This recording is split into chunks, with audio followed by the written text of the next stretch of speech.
Radio Salsa every Monday at 9 p.m. with DJ Angus Flaco and Michelle SalsaButterfly on InvincibleRadio.com.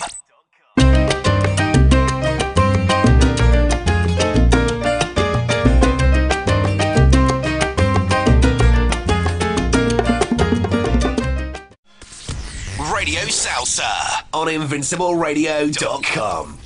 You're locked into Radio Salsa with DJ Angus Flaco and Michelle SalsaButterfly, joined by our special guests Ansell Chezan and his brother Tony. Now, Tony, you've been teaching for a long time. Are you still out teaching at the moment, or are you taking a break, or what's the deal at the moment? Sorry, Michelle's just hogging the mic. Hello, I'm back. Yes, I teach on a Friday evening. Okay, is that in London or? In Essex. Okay, and is that somewhere you've been for a long time, or? About 15, 16 months now. Okay. It's a mix. We do ballroom, Latin, salsa, bit of line dancing. Is that all in the same night, is it? Oh, yes. Okay, so what kind of, is it, what kind of age? Because the thing about salsa is very appealing to both the younger generation as well as the older generation. It's a very mature crowd in terms of the mentality. Is that the case in where you are? Yes. Don't want to be too unkind to most of the pupils, but I would say the bulk of them are sort of 40 plus. Where is it you're teaching? You can mention the name. And may I ask why that's unkind to say that they're 40 plus? There's absolutely nothing wrong with being 40 plus. Well, when I get there, I'll let you know. Good one. That's a good one. All right then. Yes, I teach in Cranham. Cranham. Near Upminster. Okay. Oh, okay. I don't know. It's London Underground. If you still can get the Underground somewhere, then you're still in London, really. Sorry, I'm standing back here so I can make sure Tony's in the camera. Okay, so thank you. Been ducking out the whole evening. So this is a mixture of different. Is it like a freestyle club afterwards that you do as well? No, it's purely just the class. lessons. Yes. Okay. And what's your take on the whole salsa scene now? I mean, like programs like Strictly Come Dancing and stuff like that has really pushed it into the public eye. And yes, it did to start with 7, 8 years ago when it first started. Yeah. And that was very popular. Many people went to the dance schools very quickly. Mm-hmm. But after the second and third series, it started to drop off a bit. Right. Because the people realised that you can't walk into a studio and dance as it appears to happen on television. Unless you've had a lot of alcohol. Because that's what seems to happen in the West End clubs. It's just a Friday, Saturday night, everybody walks in. Oh, well, I don't quite know why I snorted on there, but that's another problem, I think. When we dance salsa, you ask Euros, I'd call us Euros, to move their hips. Right. They won't. Have a few drinks and hey, it goes, doesn't it? Well, that's even problem, even when my friends take the mickey, you do salsa, and they do this whole thing, and I'm like, what is that you're doing there? Because that's not salsa. That's right. You know. Mm. It's mentality, I think. Because the Strictly Come Dancing is all brought to the forefront, and of course, as you say, it's died down a little bit. But that's when everybody else seemed to jump on the bandwagon, and that's when it became saturated. It was a very kind of saturated scene. It's now kind of bringing back down to the sort of level it was at before, I suppose. Yes, it's probably a little bit more than before, but yeah, you're basically right. I mean, one of the problems with Strictly Come Dancing, of course, that they're ballroom and Latin people. Mm-hmm. Most of them, I've got to be careful what I say now, most of them are ballroom and Latin dancers. Right. So when it came to salsa, they weren't really doing salsa. And it was awful. Some of the tracks they picked. The music is horrendous. I mean, I remember hearing Hot, and I thought, I will never play that in the salsa club. Right, no. But then, of course, it's got to be commercial, because it's got to be the tracks that the general public are going to recognise. But there are so many, because even when I first started doing salsa, there were so many tunes. You're not really aware that because of like advertising and films and stuff, there's a lot of Latin tunes used out there. So there are tunes there. You recognise them when you first started in salsa. There's no reason to be playing hot for a salsa track. None. Sorry, there is. And the BBC love to sell music and CDs and things. And all those things are recorded and they sell the CDs. It's music they're selling. More product. But they could sell the Latin music. But people won't recognise it, won't understand it. That they know. They're very comfortable with. It's the familiarity. People that buy that music. It's very sad. Yeah, I agree. Absolutely. The other thing I had a conversation with these performers, not so much the professional dancers, but sort of like the celebrities. Yes.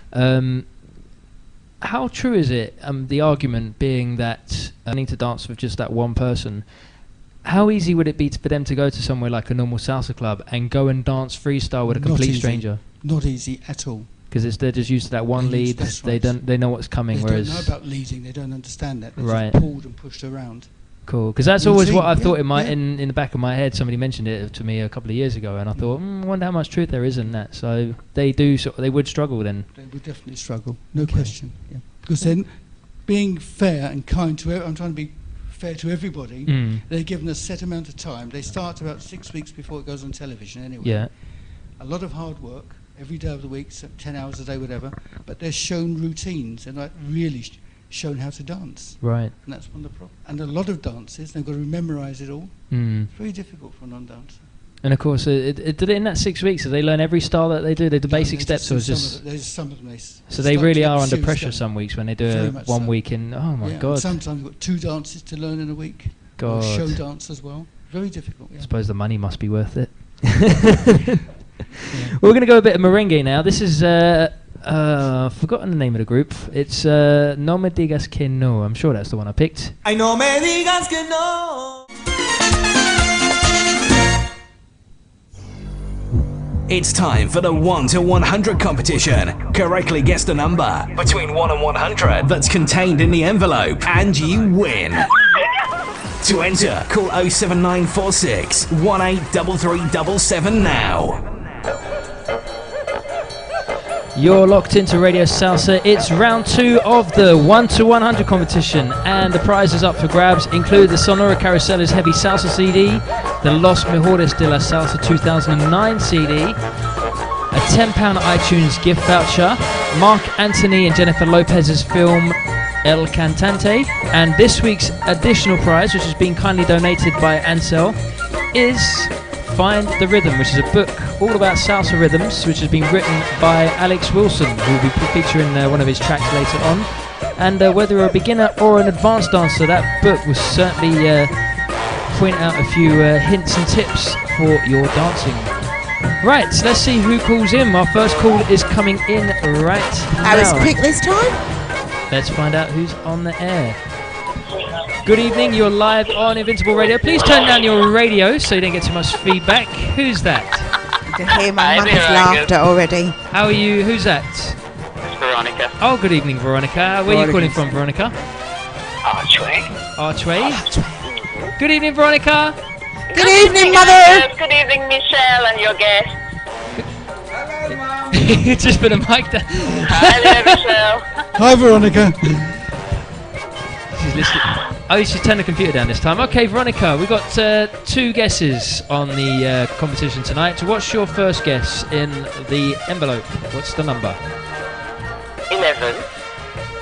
Number 11. Let's find out.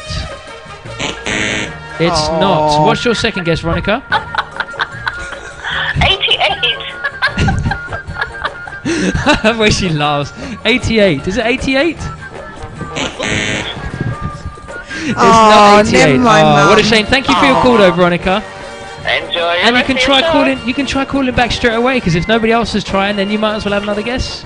Really? Okay. Yeah, try again. Okay, we'll speak to you soon. Bye. Bye. Okay, so next caller, 07946 183377. Every caller who calls in tonight gets 2 guesses. Our next caller is coming through right now. Good evening, you're live on Invincible Radio. Who's that? This is Donna McCoy Good again. Why did that make people laugh? Why does that make people laugh? I don't know. What's your third guess tonight, Donna? Well, Michelle's lucky number is 666, so I'm just going to say 66. 66. That's different to the number she mentioned last time. Yeah, that was naughty. 66. Is it 66? It's not. Okay, what's your second guess, Donna? Alright, Michelle's shoe size. What is it again? Oh no, my mum said that one. She said 11. 15. What did you say? Which She's number? so rude. 15. 15. Yep. Okay, 15. Is it 15? Oh, it's not. Unfortunately, thank you very much for your call, though, Donna. You're welcome. And Michelle, thanks you for the insults. Good night. Bye. I believe we wear the same size. She's so cheeky. Oh, I'm going to take one more call. 3 guesses for the caller who calls in right now. I haven't got that. Have I got it set up? I think I do on here. No, it's this one. Okay. Good evening. You're live on Invincible Radio. Who's that and where are you calling from? It's Paul. Oh, good evening, Paul. Hey. Told you, family show. It's Paul. Okay, Paul, where are you calling from? East London. East London. Okay, and of course your uncle? Ansell, yeah. Yep, Uncle Ansell. And Daddy Tony, Tony. yeah. Daddy- I didn't know what you Daddy said there. You Tony. said Uncle Ansell. I was like Nigel Mansell from. I was like, who's Uncle Ansell? And okay, so you've got 3 guesses at the number in the envelope. What's your first guess? 99. 99. Is it 99? It's not. What's your second guess, Paul? 26. 26. Is it 26? It's not. What's your third guess, Paul? Third and final guess, Paul. Come on. Number 4. Number 4. Is it number 4? Oh. Now, let me, before you go, Paul, what's this whole business of cha-cha-cha on one that we're... Yeah, there's talk in a rival camp about a cha-cha on one as opposed to dancing on 2 like the Latin Americans. Some people call it club cha-cha or club dance cha-cha. It's just where you dance on the one. It's got a totally different feel to it. Okay. Yeah, it has. Purists obviously disregard that, such as my great esteemed Uncle Ansell. Great esteemed... Thank you. There are us young folk like myself and Tony, and we prefer to dance on one, keep it real, as they say. Okay, now, quick question. How young are you, Paul? I'm 34. Oh, yeah, that is... He's not... So, he's young. He is young. Yeah, because I'm young. So, if he's 34, he's definitely young. Oh. Yeah, Tony was 12 when I was born. I love that. Just drop that in there. Checks in the post. Yeah, with a date of about 2099. 99, yes, indeed. Well, thank you very much for your call, Paul. I hope you've enjoyed the show so far. It's been fantastic. And we're going to hopefully get you on the show one day. Oh, bless you. I'll do So, my best. revenge will be sweet. Yes, watch out, son. We're watching you. He knows. Yeah, he is. Well, yeah, I like that one, Michelle. No, he's watching you. Yeah, Yes. thanks, Michelle. All right, thanks for your call, Paul. Thanks a lot, Angus. All right, cheers. See ya. Bye-bye. Good Bye. night. Okay, right. Now, what I was going to ask you, Ansell, and in fact, yourself as well, Tony. Now, when you go into a club where people might not necessarily know you, if you get a lady comes up to dance, do you ever pretend to be a beginner? No, you just go straight into it. I always, because I don't know the lady, just start basics. I know, Slowly build up. because sometimes Or not. in the past... So Michelle needs to speak. Because that's another of my pet hates. I mean, I took a friend of mine to a club a couple of Sundays ago, and we were watching the gentleman dancing, and she was admiring the way that they were dancing, and I said, you know what, he's a bit rough, and she's off balance a lot. The girl's off balance a lot. Yeah, she's doing her styling. And later on, she danced with the guy, and she said, you know what, he was just so rough. The music was fast, and he was throwing her hair there and everywhere. And it's one of my pet hates, because I always say, you're dancing with somebody new, you test them out. That's right. You do one spin, you do maybe a double, see what the lady can do. Absolutely. Especially if the lady comes to ask you to dance as the guy. Because a guy would normally ask a lady to dance whom he may have seen Probably and knows. think, you know, she's all right. But if a lady asks you, then you test them out. I mean, I lead as well, and I will do that. You can't just throw them in the... Oh, I get so angry. We'd never guess. Well, I mean, I can tell you a little story. We were down... Paul and I were down in the club, and I was examining a particular teacher. Paul was in the class, and during the evening, after the class itself, a lady went up to Paul to ask him to dance. So he said to dance with my uncle. So she looked me up and down. She said, "You weren't in the advanced class." I said, "No." She said, "Were you in intermediates?" I said, "No." I said, "Well, do you want to dance or don't you?" She said, "Well, all right then." Did me a whole favour. So I got on the floor, I kept it as basic as I could, but I did lots of body work. She came off the floor, she said, Oh, that was wonderful. Really enjoyed that. You don't need to spin and spin. Well, and it's. Do you know that's a perfect example of being the better person, as it were, because it happened to me when I first started dancing. I went to a club on a Tuesday night. I think it was at Bar Latina, and it was there was one night they did I can't remember who was teaching up there, but we did the lesson, and after the lesson it was back to freestyle. And I went and asked the lady to dance. She's like, "Oh no, I'm tired. I'm alright, thank you." So I went and asked somebody else to dance. And of course, go out, give them a nice dance. As soon as I finished, the lady was like, "I'll have that dance now, thank you." And you could be, "Oh no, I'm too tired." But I thought, no, because the thing is, the biggest thing I find for myself when I go into any salsa club, even a Latino, like with Colombian nightclubs where I go sometimes with my friends, people look at me and think my posture, I don't look like a salsa dancer. And so therefore they just automatically, they just stereotype, and we're all guilty of doing that at some point, But it's all about in salsa. That's where it's. I've always thought it's a very mature attitude in salsa. People. It's all about being the better person in terms of the way. It's changed a lot. I mean, the old days, it was fun. You go out and have fun, but these days it's changed. It's very cliquey. It's very cliquey. Again, another problem I've found. Go up to ask a lady to dance. She say to you, "Do you dance on two?" And if you say no, or cha-cha on one, she'll turn around and leave you standing there.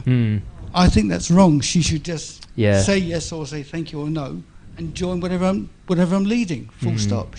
You dance on two. Because I remember one Colombian club I went. There was a merengue came on. There was a table of about maybe 8 women, and I asked 5 of them before one of them said yes. So I took her out to dance on the floor, and she had the most miserable face on her. But as the dance went on and started pulling out a couple of moves, then her face lit up. By the end of the dance, she was smiling. She went back to her table. About maybe 5-6 tracks later, another merengue came on. I went straight back to her. They just ignore 1, 2, 3, 4, back to number 5. And it's a shame people are like that. There's still a lot of it within salsa. Because at the end of the day, people have to remember everybody started off at the same point. That's right. Absolutely. And that's a mistake. A lot of even some teachers make it sometimes. A lot of teachers are very. I know various people that go out and teach a lesson and don't dance with their students. And that's all part and parcel, because as a teacher dance with a student is one of the biggest feelings a student can go away with. I danced with my teacher tonight. Yeah, even in the lesson, if the teacher only dances with the lady that he's demonstrating with, or she, people do feel left out, or like they've missed something, or why are they like they feel they're better than them. They need to dance with the class, especially when the track comes on. Definitely. You're bringing the ladies in, especially seeing as that there's usually more ladies than there are men. That's true. If the teacher's a guy, even if it's a lady, bring the ladies in. Send your demonstrator out and bring the ladies in. Right. Well, right now, what we're going to do, we're going to find out some of Ansell's favourite tracks. So we're going to go with the first one, and Ansell's going to tell us afterwards why he likes these tracks. This first one is Yuri Buenaventura.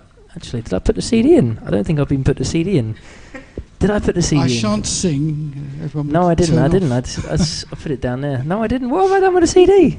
Should we sing while you're trying to find it? Yes, I'd like. Do you know what? Ansell's I was going to say start. yes for that, because Michelle's the one who came up with it. That's not even one of those CDs. Right. What we're going to do? We're going to go lost with it?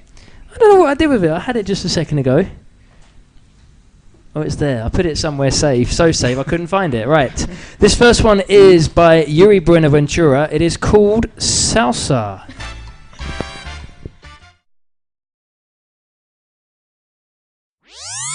Radio Salsa every Monday at 9 p.m. with DJ Angus Flaco and Michelle SalsaButterfly on InvincibleRadio.com.